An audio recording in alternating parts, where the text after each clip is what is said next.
You are now entering the Rawrrzone.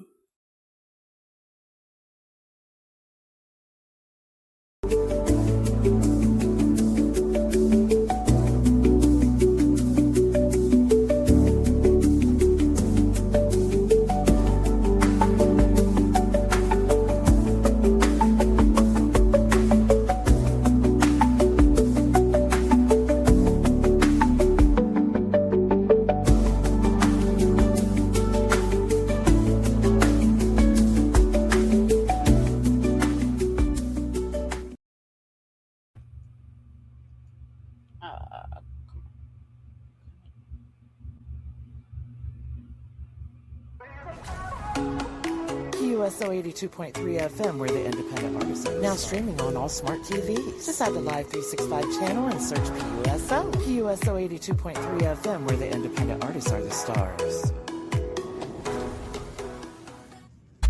You're now listening to the Evening Rush Network. All right. What's up, world? Let me get out of here. I had to show off, for a second, our illustrious guest for today.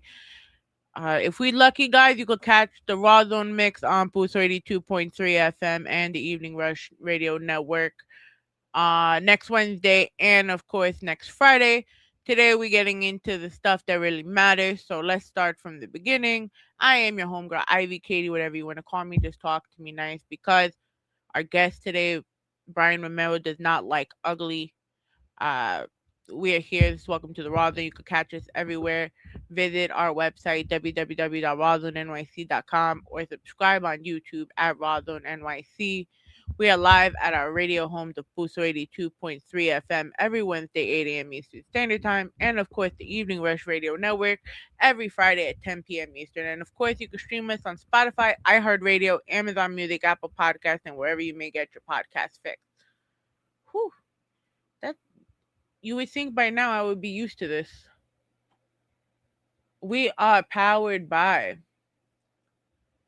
the PNSBC. Shout out to Phipps Neighborhood, Andre Coney Brooks, and everyone involved with this amazing initiative. The PNSBC brings together top high school players from across New York City.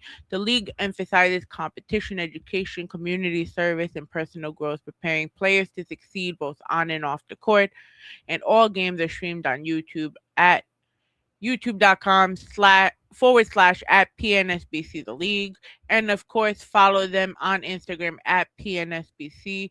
Right now, as we speak, the Wings Beacon Elite is facing off at with Harlem PAL in Harlem. So good luck to you guys today.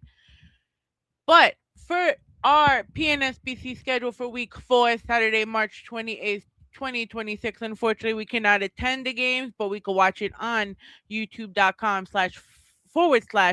at PNSBC the league. You have your 12 o'clock game with Metro Motion versus the SBCC Spartans. We got the Sotomayor Jaguars versus the Wings Beacon Elite. And then, of course, at 2 o'clock, we have WC Wolfpack versus EBA Knights.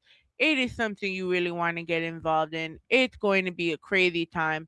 Remember, the Rawrrzone sent you. And, of course, tune in for all of their IG Live interviews with the Wings Beacon Elite on our Instagram at Rawrrzone NYC.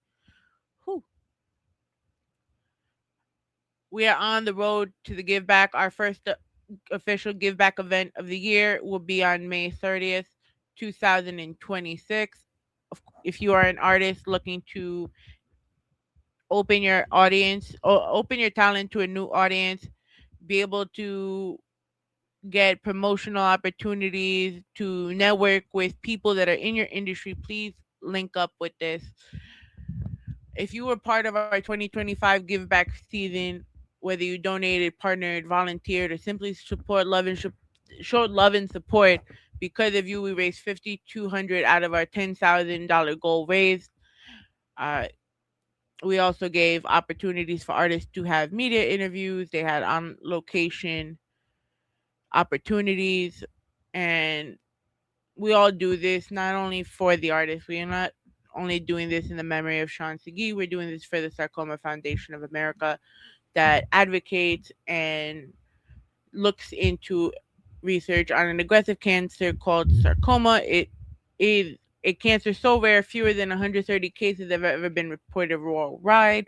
It is a cancer that hides within blood clots, often undetected by scans, and tragically is discovered too late. In my friend Sean Seguid's case, it was found during emergency open heart surgery that ultimately saved his life long enough for him to fight a year and a half to advocate and to educate an entire community about a cancer that most people never heard of.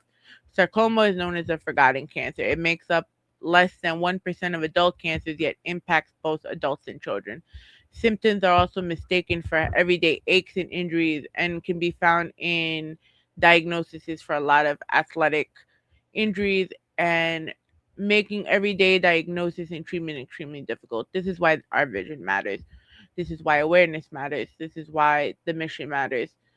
Through this give back, we raise the funds for the SFA, supporting research, and we also take the moment not only to honor Sean, not only to honor the caregivers and those that are involved with somebody that goes through sarcoma. We also honor those we lost, more people that we lost. We met Kelly 2 years ago in the race to cure sarcoma in Philadelphia, and she became a friend of the Rawrrzone. She was on our show. She helped us advocate and fight. Kelly lost her battle after 10 years of being diagnosed with sarcoma and going through it. She passed away in September of 2025. Her strength, joy, and spirit continue to inspire everything we do. So if you are looking to be involved, we're always looking for more community partners. We are always looking for more sponsors, artists. Please get involved. Shout out to Singer Hall for being our official home for the Road to the Give Back. They are a staple in the Woodside, Sunnyside community. So please go support them. They just celebrated 8 years. Shout out to Alex and the team there. So before I do my normal spiel of an intro, I want to play this video I found of our guest. As a family, as a child of a first generation immigrant family, it's always difficult when you hear their stories about how they grew up compared to how we grew up now, and with everything passing as far as legislation, because we normally don't get into politics on the Rawrrzone, but we're seeing a lot of things happening in our backyard. And I went out with my mom one day to go get mellow groomed, and we ended up meeting this gentleman, Brian Romero, who was in the middle of the freezing cold doing a shredding event just to help people and raise awareness for his campaign. But I came across this video, and I feel like this would more depict the passion he has for helping us. And then, of course, I'll give everyone the normal spiel, but give me 1 second. Immigrants are under attack. What do we do? Stand up, fight back. All right, thank you all. My name is Brian Romero, and I'm a candidate for the New York State Assembly for District 34, running to represent my neighbors in Astoria, Corona, East Elmhurst, Jackson Heights, and Queens. Thank you so much to the Democratic Socialists of America, to JFREDS, to UAW, to Make the Road New York for being here today. I just came from petitioning in Jackson Heights, and let me tell you what we are experiencing on the doors. Fear. Fear. I've been petitioning across Astoria, across Corona, Woodside, all these neighborhoods. In this district, we are one of the most immigrant-rich communities across our country. Woo, woo, my neighbors, working families, children, moms, siblings, grandparents, they are afraid. Shame! And that is a shame, and it is on purpose. It is the role of fascism to make our communities afraid, to take from them, to surveil them, to kill them. That is what we are talking about here. We are talking about protecting New Yorkers from being attacked. Right. When we understand, we gotta fight back. That's right, we gotta fight back. So we are here to demand a simple thing. If the governor Turner is going to continue to talk about her immigrant heritage Then we don't need to and vote. talk about the Statue of Liberty, Come on. then she should do something About it. about that. That's right. Because we are tired of immigrant communities being used as pawns That's in right. her electoral project to just elect herself and back Come her on. rich donors. That's all. That's all she does. But in reality, she Come is on. the only one getting in the way of us putting a barrier between our immigrant neighbors and ICE. And we have seen what happens because of inaction. Minneapolis, murders of civilians. I am tired of Democrats talking about public safety when our folks are under attack and unsafe now. So Governor Hochul, Come on. we are here to tell you directly, do not come to Jackson Heights, do not come to Astoria, do not come to Corona, East Elmhurst, or Woodside if you are not going to do your job, That's right. protect New Yorkers, That's and right. pass New York for all, and dignity not detention exactly as they are written.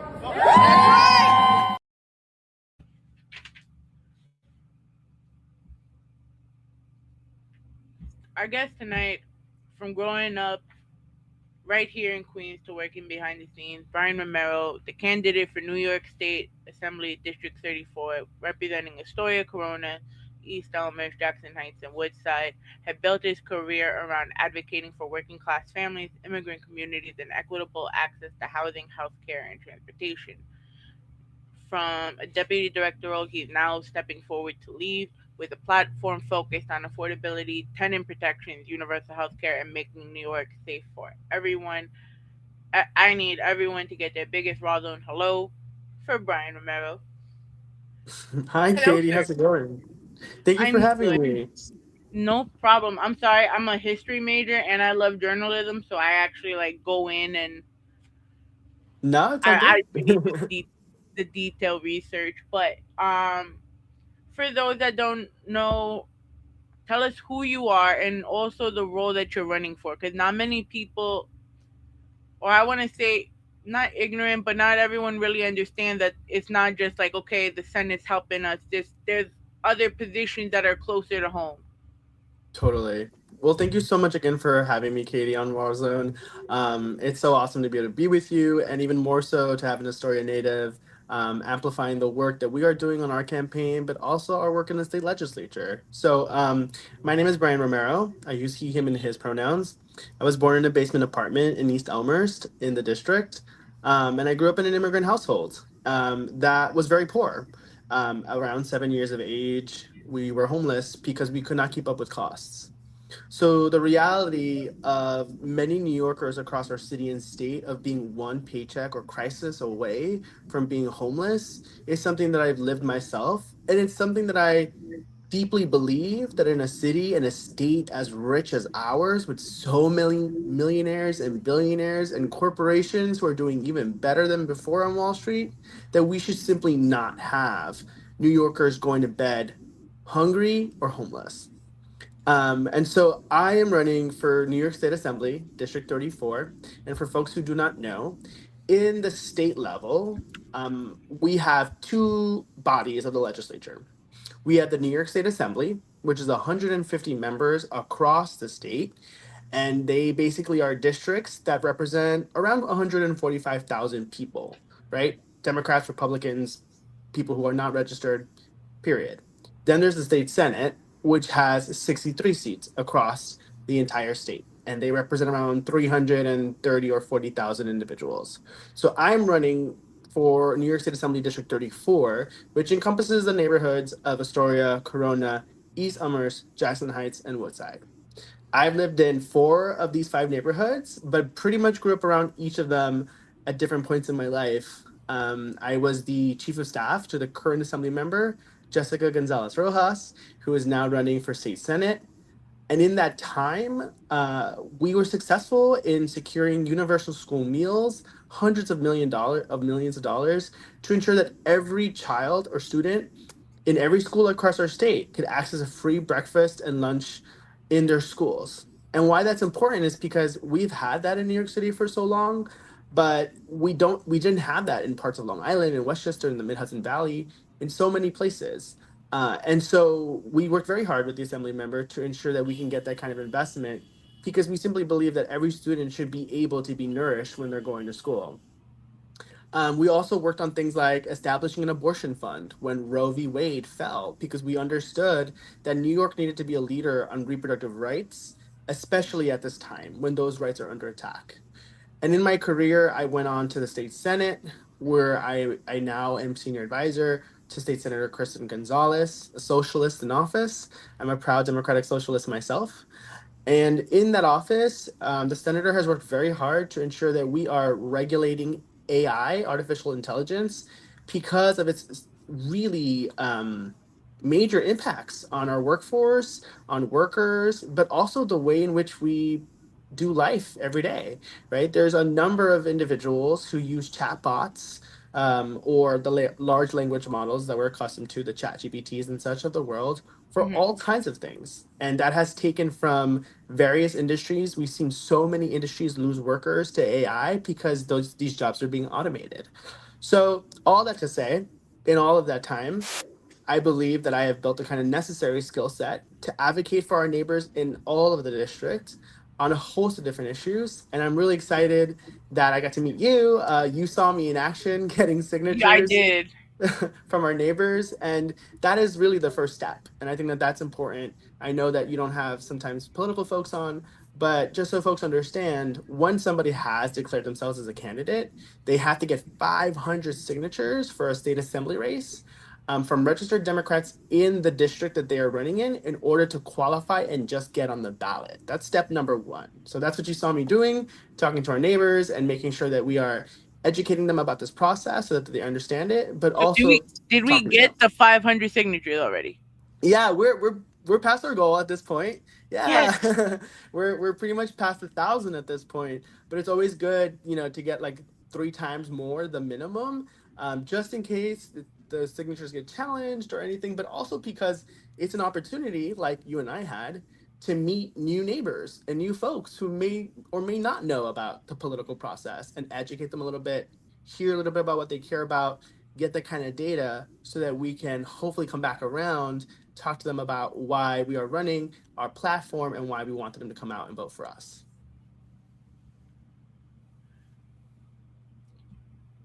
How did it feel to be running for the seat that was originally held by RDJ?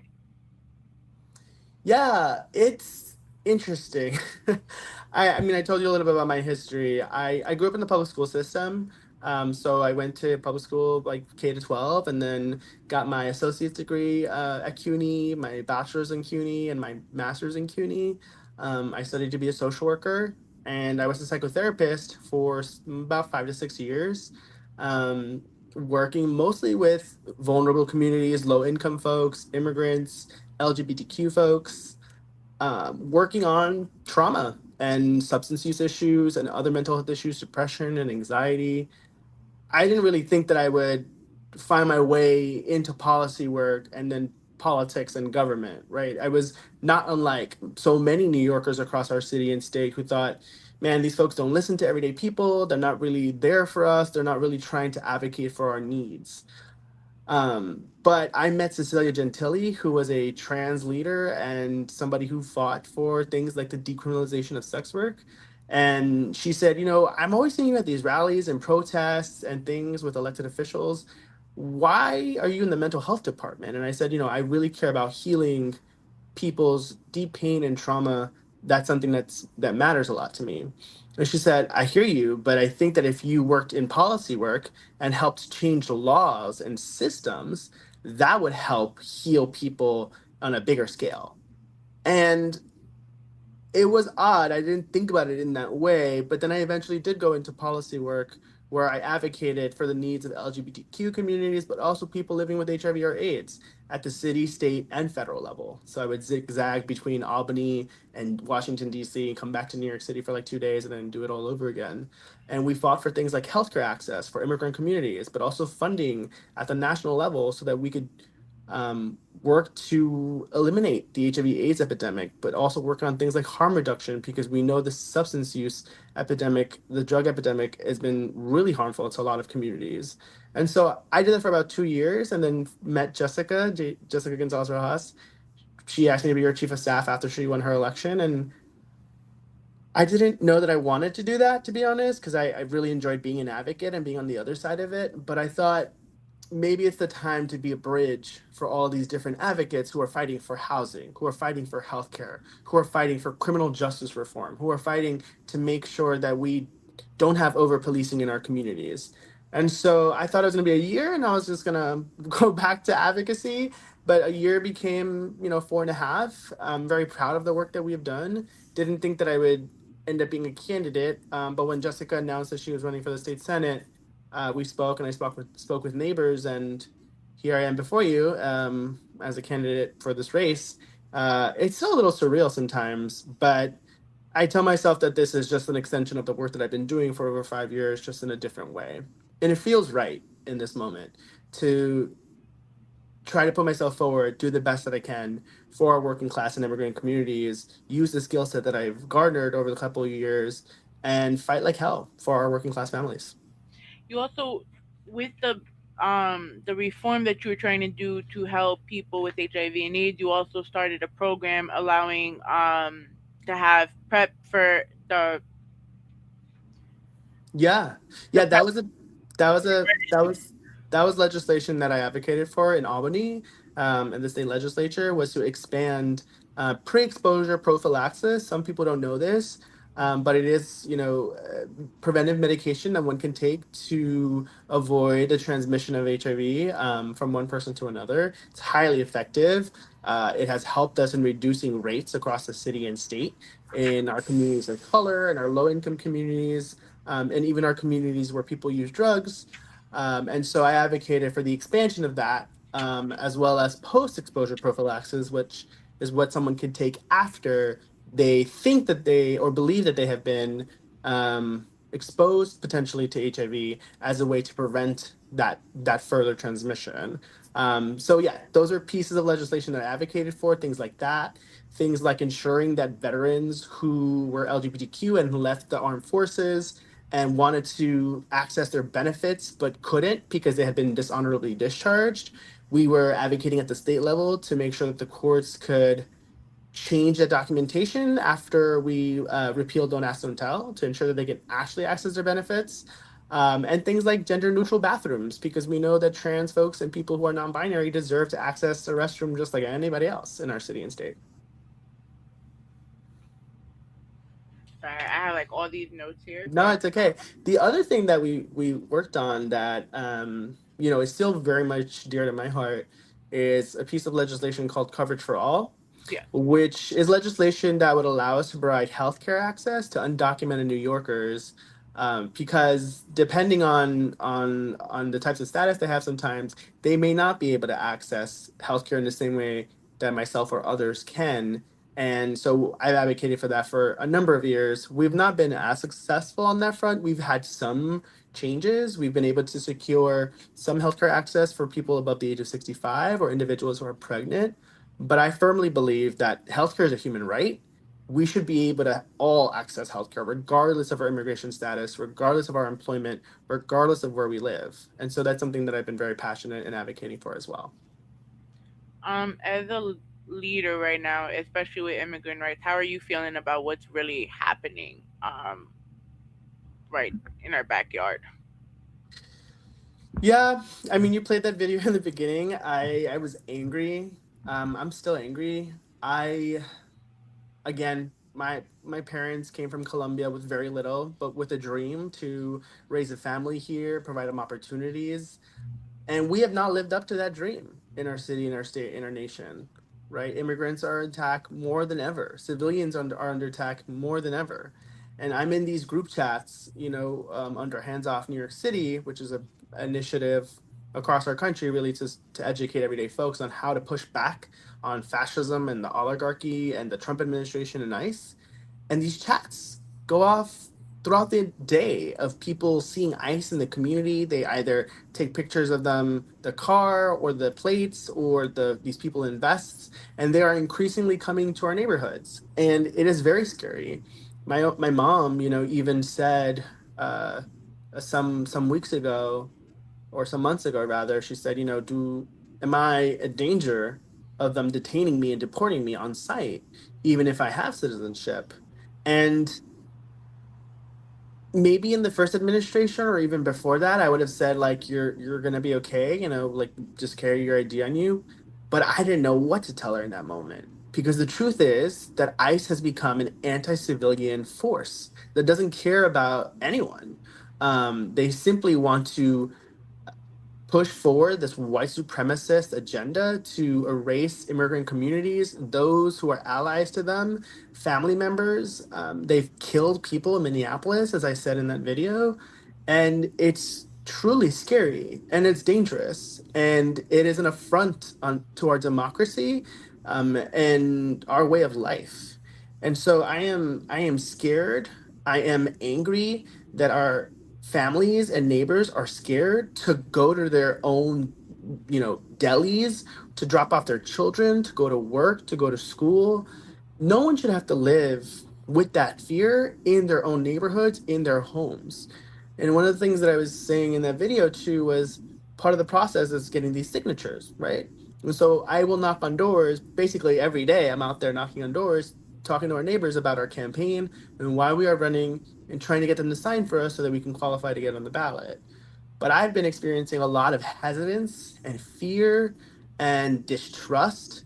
And I sometimes hear folks on the other side of the door who are, maybe watching TV or cooking or cleaning or something, or they're talking to each other. And once I knock on the door, even though it's a friendly knock, I'm very intentional about the way that I knock. As like it's like a dun, dun, dun, dun, dun, dun, dun, like a friendly kind of knock. They're still not answering, and I can hear them on the other side. And part of it is they're afraid to open their own doors. They're afraid of who is on the other side of that door, and that they will be pulled from their own homes, from their own families, that they don't know what will happen to their children or their parents or their other neighbors if they open those doors. That is on purpose.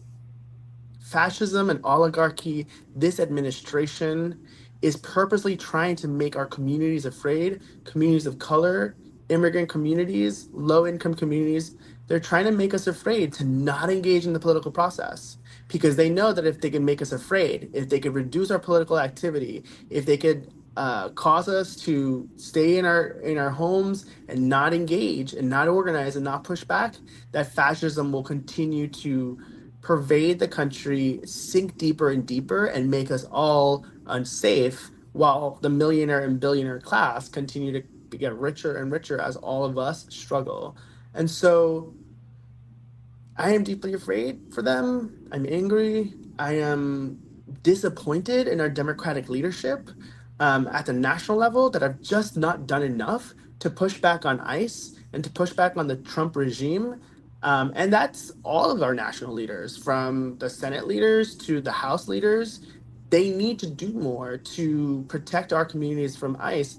But in that interim, it is really important to elect progressive, leftist, socialist members to state legislatures who can serve as a firewall or a barrier between the worst of the federal government and this oligarchy and this fascism and our neighbors who we care deeply about.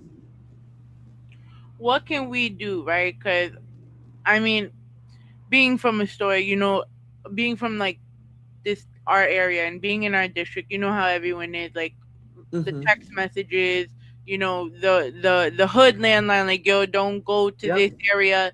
You Mm-hmm. what more can we do? Not only just as assemblymen and person in media, but us as individuals that kind of help people, one, not feel afraid to walk out that door. Yeah. But if you're gonna get stuck in a situation where ICE does approach you, because a lot of people sometimes don't know what to do, and then they end up in worse Mm-hmm. situations. Yeah. Yeah. I wish I can tell people to not feel afraid, but the truth is it's really scary. But there are things we can do, right? I would really encourage folk to look up hands off New York City. Just type it into Google. No ChatGPT, right? We gotta get rid of ChatGPT. But looking at that, looking for those resources, the know your rights information, right? It's really important that all of us as everyday folks, as an electorate, are more educated about what our rights are, as folks, residents in the state, citizens or non-citizens, as we walk the streets, whether it's going to school, going to a hospital, going to a church, whatever the case is. Those trainings are happening a lot across our city and state. Nonprofits are providing them, different groups like Indivisible Jackson Heights, and Indivisible Western Queens, and other groups in Astoria, groups like COV and groups like DSA and the Working Families Party are providing these trainings on an ongoing basis. So what I would say is anything that we do is valuable, but do something, right? Even if it's just educating yourself about your own rights as you go to work, as you go to school, whatever the case is really valuable, because I firmly believe that each time we exercise our knowledge and our rights and push back on this tyranny, the more we are pushing back on them and saying we will not stand by and just let you do anything to us. And so that's the first step, is to really educate yourselves, try to take those trainings, try to learn more and read more about what your rights are. And then there are other opportunities where you can plug into very neighborhood specific groups and learn how to organize, whether that's learning rapid response or learning ICE Watch, right? How to detect if someone is an ICE agent or not, or if they're just a NYPD officer, or if they're a transit cop, or whatever the case is. And then from there, figuring out what else feels right for you, right? I think everybody is gonna have to determine how we engage based also on our own identities, right? So I have citizenship. It doesn't mean that ICE won't harm me in some way. That's a reality. But I think my ability to say I am gonna go out there and see if that car is ICE, or has a license plate that I should be tracking in the chats, is maybe different from how other people are going to engage. But I think that we all need to be doing our best, even sharing that information when you see it. Like, we all scroll sometimes through IG. If you see information about knowing your rights, whether it's Hands Off New York City or DSA or the Working Families Party or Make the Road New York or these other groups, share it, repost it. That's a small thing that we can do, but it's always important to share that kind of information. And then, right now in the state legislature, the governor and our state legislature, the assembly members and the senators, are negotiating the budget. And part of the negotiations actually are immigrant protections. And they're negotiating right now how far they're going to go in terms of protections. And I think that every one of us should be picking up the phone, calling the governor, Governor Kathy Hochul, but also our assembly member and our senator, and saying, pass New York for All. That is a bill that would make it so that ICE cannot collaborate with local law enforcement across our state. And that's important because right now, if the federal government wanted to activate local law enforcement and turn them into ICE agents, they could do that. They could share information back and forth about people's whereabouts, et cetera, where they're going, where they're accessing services. So we really need much more of a barrier between our immigrant communities and everyday residents and ICE.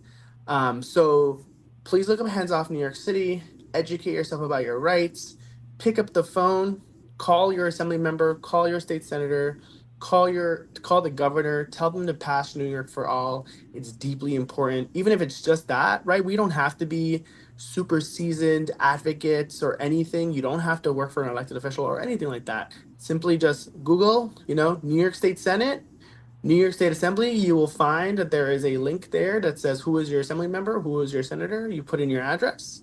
It will tell you who your state senator and assembly member is. There'll be a phone number there. Call them and tell them, my name is Brian Romero. I live at this address. You don't even have to provide an apartment number. You could just sometimes provide the address. And you can say, and I'm calling to make sure that our assembly member, our senator, the governor fights for immigrant communities and passes New York for All this session, because we cannot let ICE into our neighborhoods to hurt our neighbors, to hurt us. We need action now. how are you able to keep up with all your constituents? Because I'm lucky. You actually answered my Instagram message because I was very surprised. I'm not gonna lie. I would think someone that's as busy as you would have less time to, be able to actually talk to their constituents. Oh man, I I will tell you something interesting. I think a lot of my friends and friends in politics think of me as a very extroverted person. I'm actually pretty introverted too. I Um, could never tell. you, I'm sorry.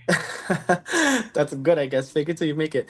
Um, but but I will say, I think being deeply committed to running for office, to securing this election, to becoming the next assembly member of this district, to fight for our immigrant communities, to fight for our working families, to fight for our LGBTQ communities, has, I think, awoken in me a new stamina and ability to just get out there, listen to folks, understand where they're coming from, right? And not even so much talk, because I think so often we're so used to the elected officials who talk and talk and talk and talk.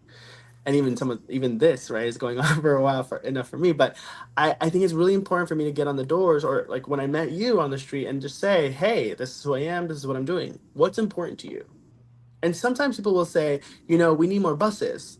We need more transit access. Or they'll say, what about these potholes? Or say, like yesterday I saw someone in Astoria and he was like, what are we doing about these utilities? They're out of control. What can we do? And I said, the assembly has gotten behind a proposal to have a rate hike freeze for 2 years. That's a good thing, but we need the state senate and the governor to get behind those kinds of proposals. You got to call them and you got to tell them that that's important to you. And so, I kind of use my social work skills and my past life as a therapist to ask more questions. What is important to you? What are the things that you are thinking about these days? What weighs on you? Often people will say affordability, my rent, my groceries, childcare. Most New Yorkers spend over $20,000 in childcare. It's just not affordable, and that's why they're leaving our city and our state, because they can't raise a family here, and that's just not right. um, so how do I keep up with them? I do the best that I can. I get out there after work, after I work a full day of 9 to 5, I get out there with my clipboard, with my literature. I'm listening to folks. We have awesome volunteers. We have amazing staff who are willing to work with us, and I'm listening door to door and 34 is our motto. That Um, is so cute. yeah, yeah. But I'm doing my best to just listen and be with folks. And as they're telling us we're worried about this, we're worried about that. If I can point to something on our platform, right, whether that's a true livable wage, 30 by 2030, social housing that's not at the whims of real estate developers, or fully funding permanent universal childcare, if I can connect to one of those issues in our campaign, that's great. But even if I'm just listening to what's weighing on them, what they're thinking about, that is incredibly valuable, I think. And I'm finding that in doing that, I'm getting more and more into it and building more of an energy for it. So you just stated one affordability is one of our biggest issues here in NYC. What Yeah. in your being in your going into your position, what will be your immediate solutions at least for working class families right now? Yeah, absolutely. Number one, most folks struggle with rent, struggle with paying their housing, right? And I think we absolutely need to build affordable housing, but I also think that we need to reimagine this conversation. I used to be on the community board. For folks who don't know, community boards are the most local form of government. It's about 50 members on a community board, and I was on community board one in Queens, which is Astoria, in different parts of Western Queens, and Astoria. And one of the things that they're in charge of, as are your city council members, are what's called land use processes. And basically that just means that when real estate developers want to build condos or luxury apartments or whatever the case is, they have to go to the community board and say, hey, we want to put forward an application, we want to build these apartments, this is how much they're going to cost, et cetera, et cetera. And too often we would have these different developers come to us and say, we want to build this, but only 10% could be affordable housing, or only 15% could be affordable housing. And then you ask more questions, you find out more about that proposal, and you're like, this is not actually affordable. Who could live who could live here? Not the immediate people in that surrounding neighborhood. I lived in NYC for a long time, and there were many big projects. One was called Innovation Queens, and I organized with my neighbors to push back on it because when we really looked at the affordability, quote unquote, there was no way that people from NYCHA or the surrounding areas were going to be able to afford those apartments. And so time and again, we are met with this imbalance in these conversations where real estate developers are like, we'll give you 10%, maybe 15%, sort of affordable. And that's not right. So there's a bill in the state legislature held by an assembly member in Brooklyn, a Democratic Socialist, Emily Gallagher, which would create a social housing development authority. And basically, what that would do is say, yes, we will build more housing, but we are going to center the voices of everyday tenants in that construction and in that development. And we're going to cap that rent at 25% of the overall income in the household, which is awesome, right? That follows the model of NYCHA or public housing, which is about 30%. And that's really important because most New Yorkers now are spending like 50% of their overall income on housing. That's just not sustainable. How could you spend about 50% of your income on rent and then groceries and then childcare and then transit and then all these other things? It is so hard. Working families are struggling to stay in our city while we are accumulating more millionaires and billionaires than we have had previously. That is a huge problem, and that has led to the biggest wealth inequality and gap that we have seen in our city and state in a very long time. And so housing is deeply important to me. I think we need to pass that legislation and fundamentally change the conversation about housing access and affordability in our city and state. So I know a lot of people are going to hear me right now and be like, why am I asking about this? Because I am a partaker of, the cannabis industry, and I do support, the cannabis business, but I also see more so lately that with the more openings of these dispensaries and the the, the non legal stores, we're seeing a lot of later from the weed. We're seeing a lot of drug bags on our streets, and there's not a lot of cleaning being done. And not like Mm, we see about a month ago, people are talking about the dog doo doo, but at the same time, yeah, that's real. like I agree with it because I don't like stepping in dog doo doo either. But at the same Right. time, all of this garbage is still being left around our area. As assembly member, what can we do? Because my dog almost ate like somebody's needle, and I'm like, you better get Yeah, away from that. absolutely. Well, yeah, so a couple things there. You know, sanitation is mostly seen as a sort of city level responsibility, but I don't want to be the kind of candidate, nor do I plan on being the kind of assembly member that's going to say that's a city thing, that's a this thing, that's a that thing. For me, and as a social worker, if someone says, hey, I'm really concerned about these needles, I'm really concerned about this, not enough trash cans, not like what's happening with the dog poop, I think it's all important. Right. I think people who are really connected to their communities, I mean, I see it too, and it's not okay. I think that that means that in this time, and for folks who are paying attention, we have a New York City budget, or our New York City budget process is underway right now. And Zoran, Mayor Mamdani, is confronted with a big budget gap to plug in $5.4 billion, which makes it all the more important for us at the state level to tax the rich, to increase those taxes on those corporations on Wall Street that have been doing perfectly fine while jobs are being automated, workers are losing their jobs, and folks are leaving our state. It's also really important that we tax the wealth of these billionaires and millionaires that have only gone up in numbers. If we do that, we will have more revenue to bring down to the city so that we can have more sanitation, more garbage cans, right? More cleaning up of our streets, a better quality of life. The thing about the needles is real also. And we decriminalized syringes, I want to say 2 years ago, so in the state. That is important because if people are afraid, people who use drugs, right? And we know that people use drugs and they have for a long time. Um, but I think the question is not so much are they or are they not going to? They will, right? We just know that to be true. But how can we ensure that they are doing so safely, right? Vis-a-vis harm reduction.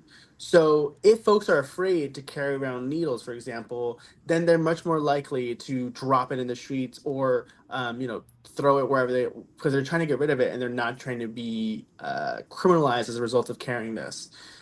So even though that was important, I also think at the same time we should start to think about, can we set up uh, specific kinds of garbage cans. They have this in different cities across the country, where if you have a needle or you use drugs or other cases, you can safely dispose of them there, and we can get rid of them in a way that is safe, without criminalizing people simply for using drugs.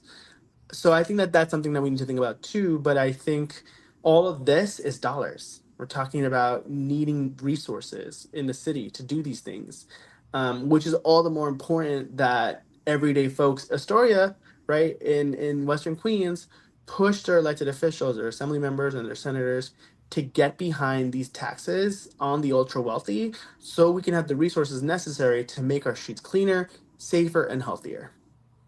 Do you feel like our district has enough resources? Because you did touch on substance abuse and overdose, being that you were a social worker. Um, as someone who lost three siblings to overdoses, I'm so it, sorry. thank you. Do you feel there is enough resources within our district that actually help?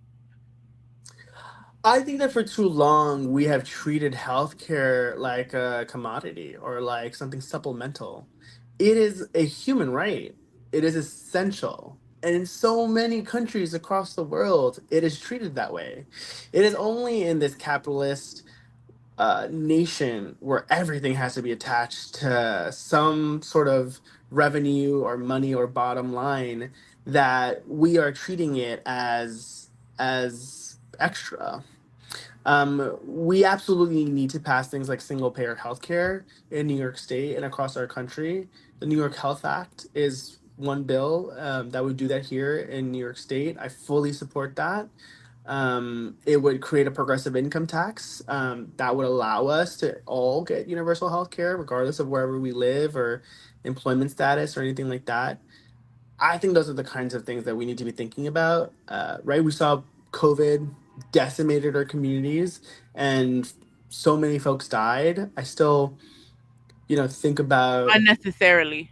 unnecessarily. Correct. I still think about this exhibit that I went to, like in Manhattan, of immigrant New Yorkers who died across the city from COVID, and that's because even though immigrant communities generate billions of dollars in revenue for the state, we still treat them as the other, right? We don't have comprehensive immigration reform. We don't have single payer healthcare access. We continue to stigmatize, as we were talking about before, people who have different health needs, whether it's people who use drugs who need safe and clean syringes, or whether it's people with mental health issues who need access to care if that's what they choose for themselves.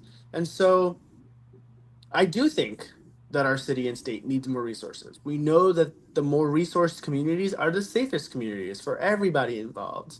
And so I think that what we are talking about on this campaign, where we are talking about as democratic socialists, is a city and a state where we can redistribute that economic power to everyday folks like you and I to ensure that we have our basic needs met, whether that's healthcare, whether that's housing, whether that's childcare, whether that's food.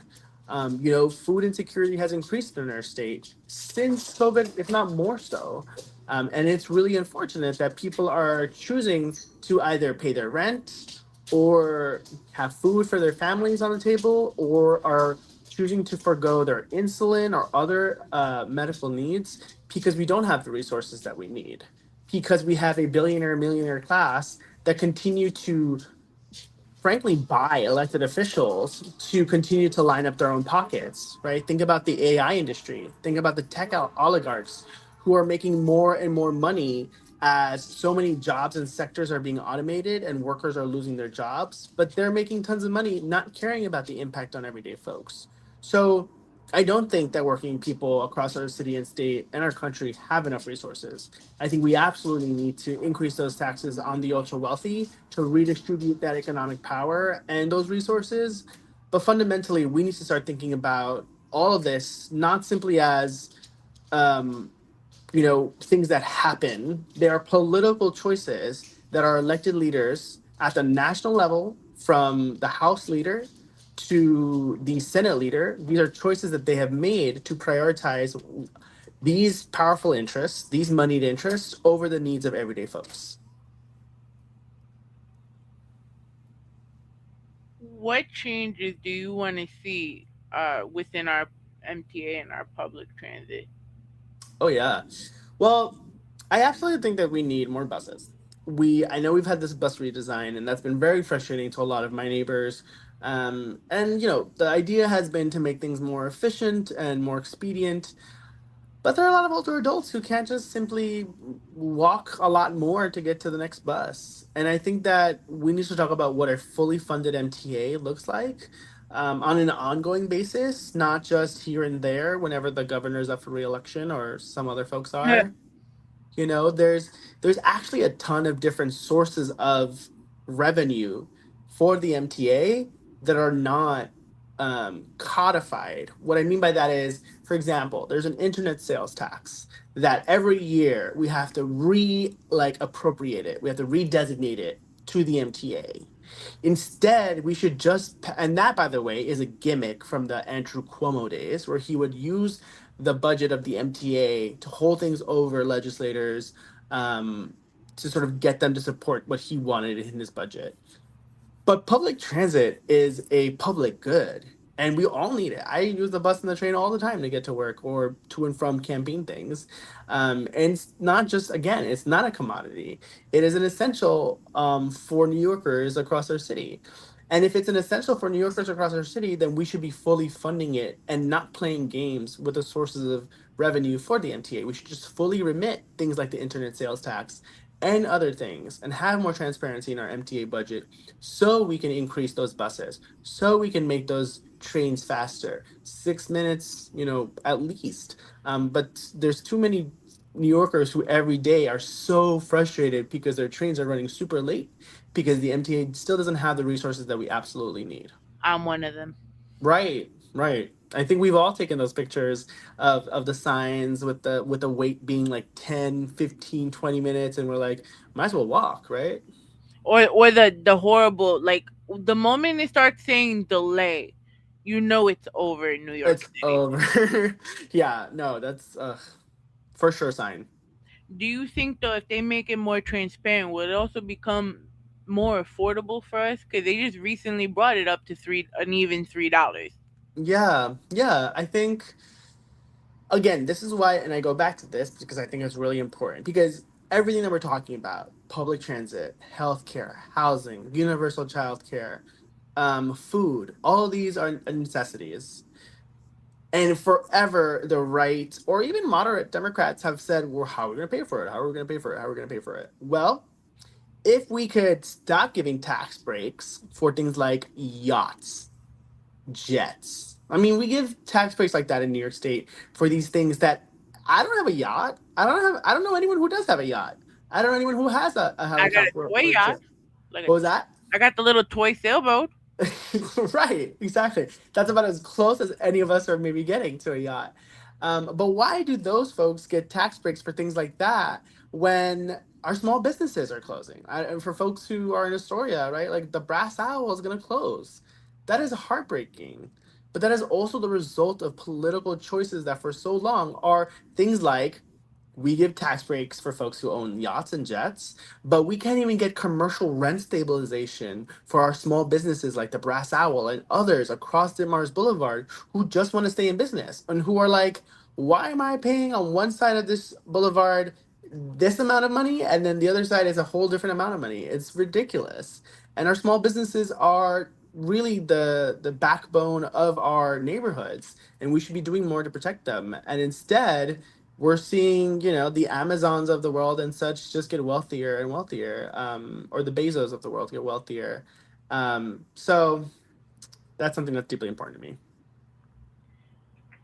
I want to shout out my friend Letitia, one of my oldest friends of almost 20 something years, and damn, we're fucking old. I'm sorry, I mean to curse, but I'm old. But she wanted me to Okay. touch on the mega casino that's coming to our Yeah. area. How do you feel about it, being that this is also something your predecessor is also currently supporting? Yeah. I do not support a casino. I think that putting more money into the billionaire class, like Steve Cohen and such, is not the route that we want to be going. If we want affordable housing, again, we had the Social Housing Development Authority bill that we should be passing. If we want more jobs, then we need to regulate AI, increase funding for employment services for people across the different points in their careers to support them in doing that. If we want to increase revenue, again, there's a host of bills that would generate revenue from increasing the corporate tax to transfer tax on stocks, or an heirs tax for when you like leave something to an heir that is like of a lot of wealth. There's just so many different options that we have, and I think that the myth of millionaire or billionaire or capital flight has been disproven so many times, right? All this like notion that, oh, they're going to leave the state then, and they're not going anywhere. They're not going to go anywhere. This is a financial capital of the world, and they're doing perfectly fine here. And yet, at the same time, we have folks who are struggling to make ends meet. So I do not support the casino. I think, union jobs, I'm all for it. Affordable housing, I'm all for it. Park space, I'm all for it. And we can push our elected officials to do more with the tools that we have to ensure that we have the revenue and the resources necessary to take care of our folks. Make the Road, which is one of your major endorsers, does support the casino, though. Doesn't it eventually become a conflict of interest as they support you? I think you'd have to ask them. I am proud to have gotten their endorsement. They have been working in immigrant communities for a long time, and working on things like making sure that our sex workers on Roosevelt Avenue are safe, our street vendors are safe, fighting for workers' rights, fighting for coverage for all, like I talked about, healthcare access for undocumented communities. Again, this is the results of a billionaire class that get to hire whomever they want for these projects and put forward this as an only option. And that's why taxing the rich is so essential, because we need to push back and fight back on this machine that continues to try to just exploit and extract wealth to a little bit, or not even so much wealth, extract resources from our community at their detriment. And I do think that that's why we need to push the governor and other state leaders to support increased taxes on wealth and the ultra rich. So we did talk about the issue, but let's talk a little bit about you, right? Did you Sure. ever did you ever think, because this is also a show about reflection. Uh, Mm, so while you're doing all these amazing things, did you ever think, as 7-year-old Brian, that you mm. would be making the difference that you're making right now? No. And to be honest, sometimes I'm not sure how much of a difference um, we make sometimes, to be honest. And I'm not saying that to say that this is not important. It is important to run for office. It is important to elect working class folks. At the same time, we need fundamental change. We need elected officials who are not at the whims of their donors, whether it's the millionaire or billionaire class, whether it's the real estate industry, whether it's big pharma or police money or any of these things. Um, but it does matter when we elect more of us into the state legislature. At 7 years of age, I was homeless. I was sleeping on my aunt's couch. I was falling asleep at school. I was anxious all the time. I was crying myself to sleep. It's a reality that over 100,000 students across our city experience every night. It is heartbreaking. It is wrong, and it is a choice. And no, I honestly remember not very much on a day to day basis around that time because it was so traumatic. But I want to use that history and that pain to turn it into something meaningful, um, to be able to take those sorts of stories um, that I've heard as a therapist, but even as a neighbor, to the halls of Albany and say, look, this isn't just me. This is everyday folks like the family that I saw yesterday that were talking about how important it is for us to do more about ice. It is about the gentleman that I met yesterday in Astoria, who was like, I need you guys to do more about these utilities. They're ridiculous. I'm paying so much for Con Ed. Like, who can keep up with this? Um, it is about everyday folks. And so I didn't think that I would be here. I am committed to this, and we're running a full race. And if folks have not signed a petition, please to sign a petition when you see our folks out there. And if you haven't visited our website, please visit it at www.brian, BRIAN, the number 4, and y.com. In case you can volunteer, join us on the doors, listen to your own neighbors, organize with us.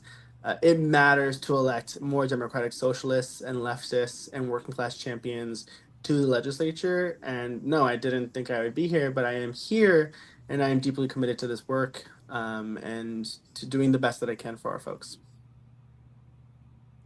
What do you do to make sure you're good, especially since you are such a big advocate, being a social worker, being about mental health? It's not easy doing what you do. Oh, I have an awesome therapist. I see him about twice a month, virtually. That's really important to me. It's been a little bit hard to keep it up sometimes because the schedule can be so wild between a full time job and campaigning. But I'm lucky to have a good therapist. I have a really supportive partner who is really awesome. A very cute dog who is very cuddly. No. Um, yeah, he's the best. Um, but I also have really amazing friends who are in politics and who, 1 minute we're talking about the elections and campaigns and stuff, but the next minute, like, we go out dancing. I love going out to the bars of Jackson Heights, the gay bars in Jackson Heights. It's kind of where I grew up, and I still go. I think sometimes people say, like, if you're running for office, should you still be going out? And I'm like, I am going to go out and dance because I need to take care of myself so I can get back out there and do the thing. And I plan to continue being that kind of a person. And hopefully I can get to the gym more regularly. But it's hard to do self care in this work, because it's always in your face, the need, the deep need, and the real issues that are confronting our neighbors. So it can be hard. I'm doing my best. Um, but yeah, going out every once in a while and shaking it off, I think has been helpful.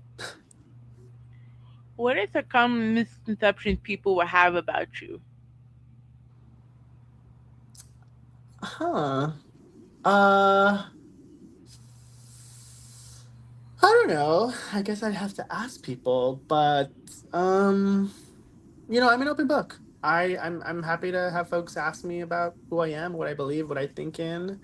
I think the misconception was what I said before, which is I think sometimes people think that all candidates are supposed to be super extroverted, like very high energy kind of people. At the end of the day, I may not be very good at it, but I do think that after a while, I need to just shut off, and just sort of like take care of myself. Whether that's like, honestly, I've been watching Game of Thrones for the first time ever. That's been kind of nice. Although there are like real overlaps between those kingdoms and all those lords and some of what's happening these days. So that's, not that much of a What disconnection. what season are you on? I think I'm on 5 or 6. Okay, so you okay. So I apologize for what happened after 6. I'm just saying that now. Uh oh no. Okay, I hope it's It's not in a um bad way, but it's just like, well, for me, it was the last season was just a letdown for me. no, really. Oh man, okay. Because I spent I spent the good entirety of that series not watching it. Because I didn't want to fall into the fad. And then my Mm, sorority sister, mm-hmm. she wouldn't leave me alone until I saw it. So I Mm. binged all 8 seasons in a matter of 2 weeks. This was while Wow. the 8th season was currently live. Mm-hmm. I was happy up until. Did you see the Red Wedding already? Wait, the Red Wedding. Yes, I did. That was wild. I was happy up until then, and then it started becoming lackluster for me. Interesting, yeah. It's it's got some ebbs and flows. And again, like sometimes I'm like, yes, Khaleesi, Queen of Dragons, love it, goals. But then we go back They to the shouldn't have killed oligarchs. Jason Momoa. What was that? They should. They should have kept. Like, I get it.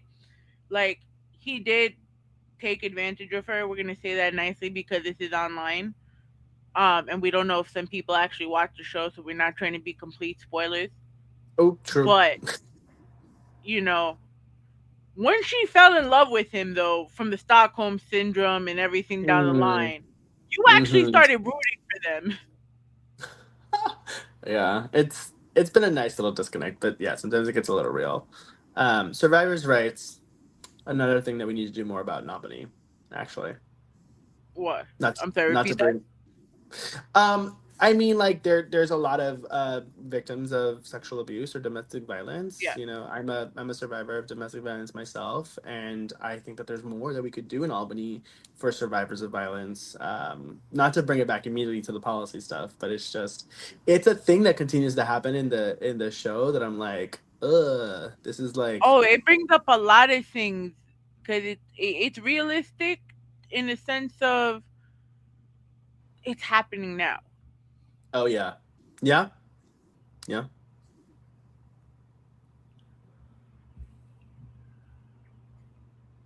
And you are right. There is not enough that's being done for sexual abuse victims, domestic violence.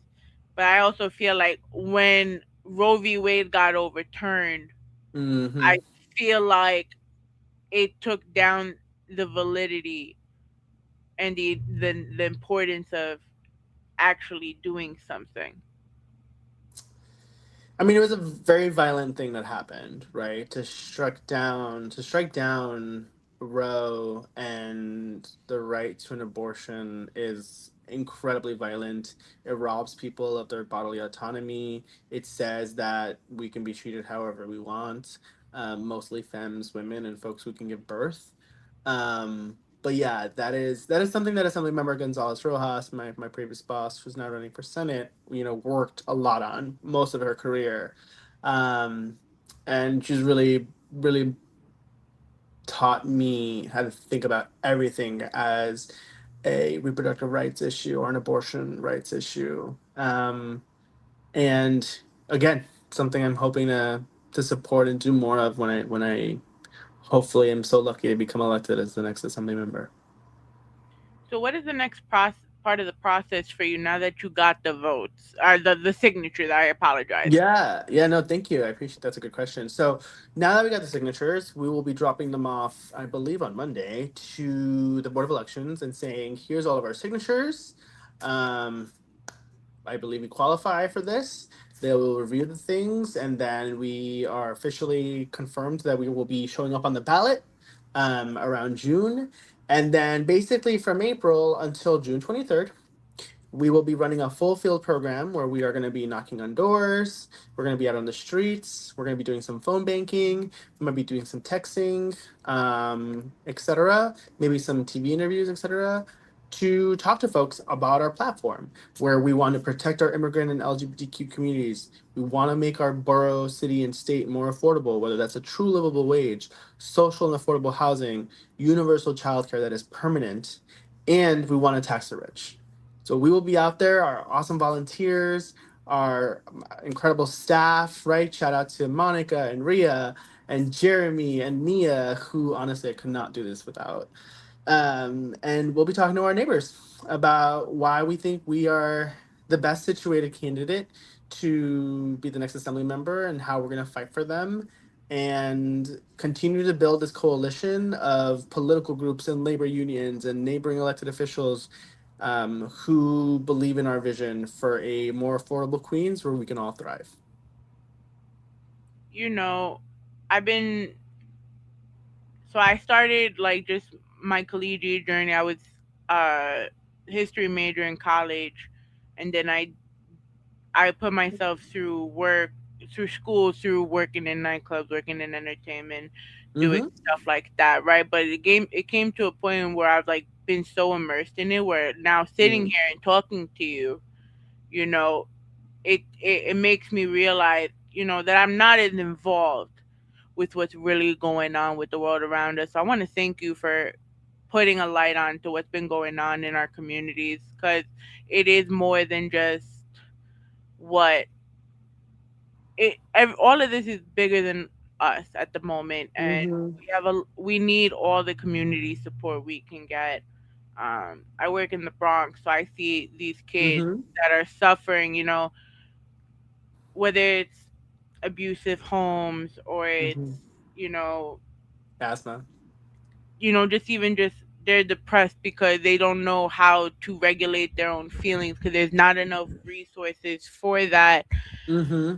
And just being a working in a community center like I do, and seeing that we're struggling because of the future legislator, changes in DYCD, everything that's Mm-hmm. happening, and you're sitting here, you're telling us is, more, and I'm really, it makes, I want to urge everyone, if you did watch this interview, to go look into what's really going on in your communities, because it is more than just, the parties, which Jackson Heights does have the best gay bars. I'm just saying, pardon.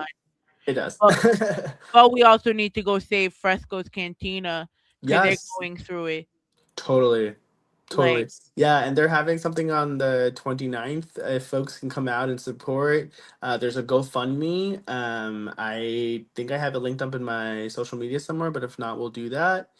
We could always visit, look for them. Fresco's Grand Cantina on IG. They have a GoFundMe up. But yeah, we need to be more involved in our communities and supporting our folks. And that's, Brian Martinez is the owner there. It's an LGBTQ Latino owned business. We want to keep them in our neighborhood. and But he always gives back to the community. always, he's so awesome. Always. Like, first of all, he made it cool for my part of Astoria, because that area by LIC High School, Yeah, um, yeah. Sanford, all of that. There, Mm-hmm. it Mm-hmm. was a rich. I'm Greek. I grew up to a Yeah, predominantly racist neighborhood. So to see, we have Icon down the block, we have Fresco's yes, yes, Cantina. So it's amazing to see the progression in our area. So we need to totally, help, and he helps the independent artists. He throws shows. He unites his community. So, totally. Yeah, and to um your point, one other thing that I just want to plug maybe before we end here tonight mhm. is, it is really important for sure for folks to run for these state legislative seats, Assembly and Senate. But it's also really important, like you said, to get involved at the hyper local level. So we have some amazing candidates that I am running with and supporting, like John Scott. Actually, he's right here, who is running for state committee. We have Andres Miguez, who is running for district leader in Astoria. We have Carolina Korth, who is also running for district leader in Astoria and Jackson Heights, the same neighborhoods. I want to encourage folks to vote for them too and support them because we fundamentally have to reform our Democratic Party to listen to everyday folks while we're also pushing at the state level to do what we can. So thank you for saying that. And yes, we have to be engaged at the local level, and we can do that. So, Brian, I asked this last question to all my guests, right? When it's all said and done and you close your eyes for that last time, what do you want to be your legacy to be remembered for? Oh, I feel like I've gotten this question about legacy before. Um, I don't know that I have thought about that very much. I just want to fight for our folks now more than ever. It feels like the right time. I have to be honest. Like when Go people ask me to do this, I was like, guys, I'm tired. I've been doing this for over 5 years, and government is not easy. Um, and if ever there was a time to dig deep for whatever reserves of energy there are to do this and to fight hard, protect our communities, and deliver for them, now is that time. And if people do remember this campaign and hopefully if I'm elected, I want them to remember somebody who was dogged about making sure that we are fighting for our neighbors, all of them, all of us, across our district. No matter who you are, where you came from, whether you vote for me, whether you don't vote for me, whether I meet you or I never meet you, whether you're Republican or Democrat, I want to make sure that we are fighting for all of our neighborhoods and delivering for them. I think I had the experience, the values, and the history there, and I'm going to work very hard to make sure that I do that. Well, I'll definitely now, especially now that I get to talk to you more, I'll definitely be supporting more. Thank Um, you. Thank you for what you're doing for our community. Thank you for being the only politician I've seen in the last couple of days that actually recognized Greek Independence Day and Greek Of Heritage course. Month. So I want to thank you for that. Always. I, again, I love all my cultures, Yeah. but there's not enough recognition for the Greek community. Yeah. I grew up Unless in you're North Astoria, so I love our Greek neighbors. I eat at the restaurants all the time. And yeah, happy Greek independence to all of our folks. Also, happy Bangladeshi Day to our yeah, Bangladeshi community because that's today. So Queens is the best, truly. I love our little melting pot. But we are gonna see each other on May 30th. Yeah, That'll looking be forward to it. that'll be right before that's the actual election starting, or that's Election is June 23rd. so right before the election. So I'm very looking forward to seeing you there. Yeah. What's going on for you as far as where they could find you, any events you want to shout out? Yeah, thank you so much. Again, you can visit us at www.brian, BRIAN, the number 4, ny.com. You could also follow us on social media. It's the same handle. It's at Brian, BRIANR, the number 4, NY. Follow us on social media, whether that's X, IG, Blue Sky. You can find us on Facebook too. Get involved, stay connected, and we look forward to seeing you on the streets. Guys, we are one episode away from our season finale. We're getting ready for 9 years of Welcome to the Rawrrzone.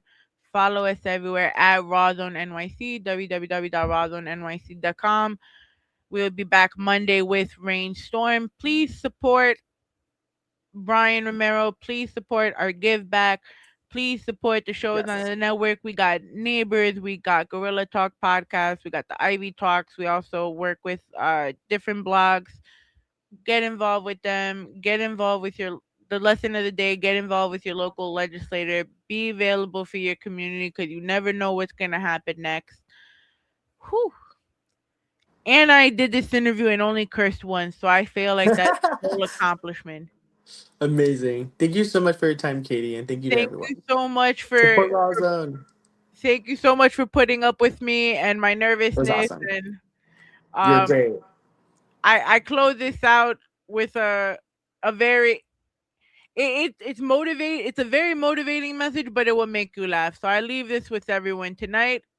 I've got one more thing to say, and it'll only take me a second. I've got 2 words that I want you all to remember. They're very important. And if I leave you with anything, I'm going to leave you with these 2 words. And those 2 words are, I'm Batman. Good night. Good night. Oh my